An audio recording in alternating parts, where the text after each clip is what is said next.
দর্শক, আমরা কিন্তু আপনাদেরকে দেখাচ্ছি সবশেষ কি পরিস্থিতির মধ্যে রয়েছে গোপালগঞ্জ এবং এই সেই রাস্তাটি, যে রাস্তাটি রাতে তারা অর্থাৎ ব্যারিকেড দিয়ে আটকানোর চেষ্টা করছিল এবং নিষিদ্ধ ঘোষিত সংগঠন ছাত্রলীগের পক্ষ থেকে কিন্তু এমন একটি কাজ করা হয়েছে। আপনাদেরকে আমরা যদি একটু দেখাই যে কি অবস্থার মধ্যে রয়েছে এবং সবশেষ এরপরেই কিন্তু মূলত পুলিশ সেনাবাহিনীর সহায়তায় এই রাস্তাটি তাদের যে প্রতিবন্ধকতা ছিল সেটি কিন্তু সরিয়ে দেওয়া হয়েছে।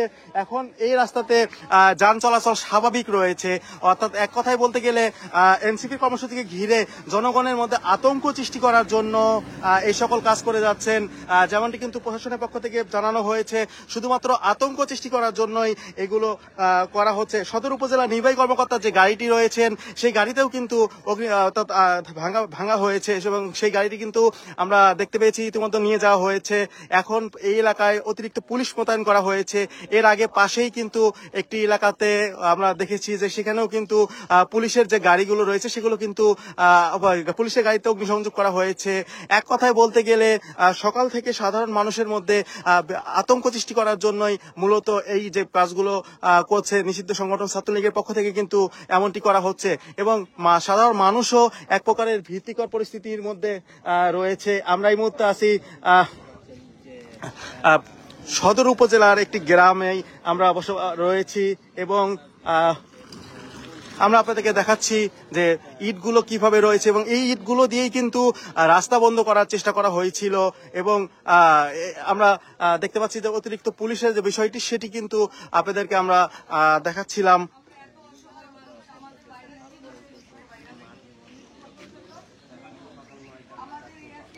নয়টা থেকে কিন্তু এই এমন কার্যক্রম শুরু হয়েছে।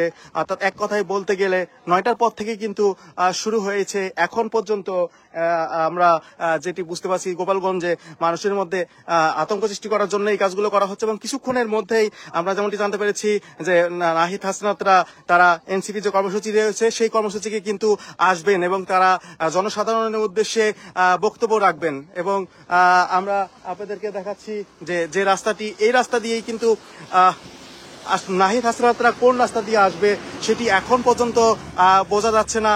তবে এইটি বোঝা যাচ্ছে যে জনগণের মধ্যে ভীতি সঞ্চয় করার জন্যই মূলত এই গাড়িগুলোতে অগ্নিসংযোগ করা হচ্ছে এবং কয়েক স্তরে নিরাপত্তা ব্যবস্থা কিন্তু ইতিমধ্যে জোরদার করা হয়েছে।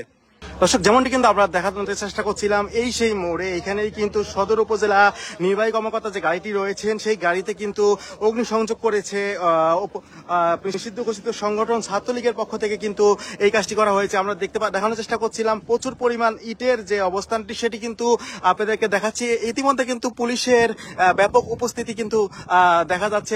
পুলিশের পক্ষ থেকে সর্বোচ্চ পরিমাণ নিরাপত্তা ব্যবস্থা জোরদার করা হয়েছে। পরবর্তীতে পুলিশের পক্ষ থেকে সেনাবাহিনীর সহায়তায় এই সে জায়গা এখান থেকে কিন্তু এগুলো সরিয়ে দেওয়া হয়েছে এবং যান চলাচল স্বাভাবিক করা হয়েছে এবং তারা যেটি বলছেন যে এই গাড়িগুলো যারা নিষিদ্ধ সংগঠন ছাত্রলীগের পক্ষ থেকে তারা কিন্তু এখানে একটি প্রতিবন্ধকতা সৃষ্টি করার চেষ্টা করেছিল এবং এই ইট দিয়ে তারা রাস্তা বন্ধ করার চেষ্টা করছিল এবং একটি অর্থাৎ এই সদর উপজেলা নির্বাহী কর্মকর্তা যে গাড়িটি রয়েছেন সেই গাড়িটি কিন্তু তারা ভাঙচুর করে এবং অবশেষে কিন্তু সেই গাড়িটিকে নিয়ে যাওয়া হয় এবং আমরা আপনাদেরকে সরাসরি দেখাচ্ছিলাম এই সেই এলাকা যে এলাকাতে এখন পর্যন্ত। এছাড়া এর আগে কিন্তু আমরা দেখেছি যে পুলিশেরও গাড়ি কিন্তু আগুন দেওয়া হয়েছে। অর্থাৎ পুলিশের গাড়ি থেকে শুরু করে বিভিন্ন পর্যায়ে কিন্তু আজকে নিষিদ্ধ ঘোষিত সংগঠন ছাত্রলীগের পক্ষ থেকে নাশকতার যে বিষয়টি সেটি কিন্তু তারা করার চেষ্টা করছে। একবারে বলতে গেলে এলাকার মানুষের যে অবস্থা সেটি কিন্তু থমথমে পরিবেশ বিরাজ করছে।